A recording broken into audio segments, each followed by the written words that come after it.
एक बार भगवान विष्णु शेषनाग पर लेटे लेटे ऊब गए। उन्होंने धरती पर सैर करने का मन बनाया।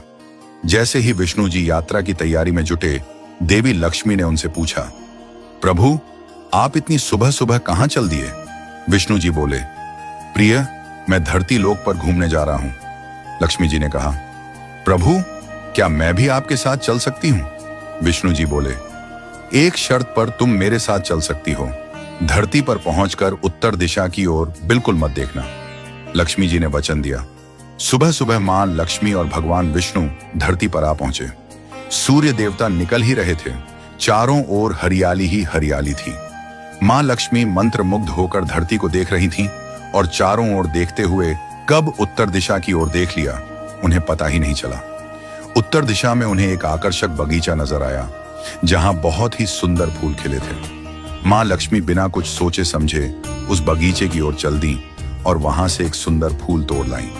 लेकिन जैसे ही मां लक्ष्मी वापस भगवान विष्णु के पास लौटी, उन्होंने देखा कि भगवान विष्णु की आंखों में आंसू थे। विष्णु जी बोले, कभी भी किसी से बिना पूछे उसकी कोई वस्तु नहीं लेनी चाहिए।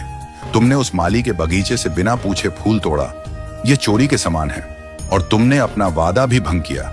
इसलिए अब तुम्हें 3 वर्षों तक उस माली के यहाँ सेवा करनी होगी। उसके बाद मैं तुम्हें वापस बैकुंठ बुला लूंगा। मां लक्ष्मी ने सहमति दी। उन्होंने एक छोटी बच्ची का रूप धारण किया और उस बगीचे के मालिक राघव के घर पहुंची।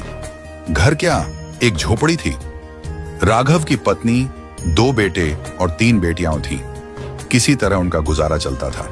जब मां लक्ष्मी नन्ही बच्ची के रूप में राघव की कुटिया पर पहुंची तो राघव ने पूछा, बेटी, तुम कौन हो और यहां क्या कर रही हो? लक्ष्मी जी ने कहा, मेरा नाम विभा है। मेरा इस दुनिया में कोई नहीं है। मैंने कई दिनों से कुछ नहीं खाया है। मुझे कोई काम दे दो। घर का सारा काम कर दूंगी। बस मुझे एक कोने में रहने का आसरा दे दो। राघव बोले, बेटी, मैं तो बहुत ही गरीब हूं। मेरी कमाई से घर का खर्च मुश्किल से चलता है। लेकिन अगर मेरी 3 की जगह 4 बेटियां होती तो भी मैं गुजारा कर लेता। अगर तुम मेरी बेटी बनकर जैसा रूखा सूखा हम खाते हैं उसे खा सकती हो तो आ जाओ। इस प्रकार राघव ने मां लक्ष्मी को अपनी बेटी बना लिया और वे 3 वर्ष तक वहां रही। जिस दिन लक्ष्मी जी आई, उसी दिन राघव को इतनी आमदनी हुई कि फूल बेचकर उसने एक गाय खरीद ली। धीरे धीरे उसके पास खूब जमीन, धन दौलत हो गई। राघव हमेशा सोचता, मुझे यह सब इस बेटी के आने के बाद ही मिला है।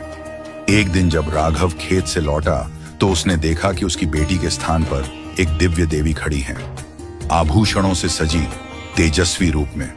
राघव समझ गया, यह तो स्वयं मां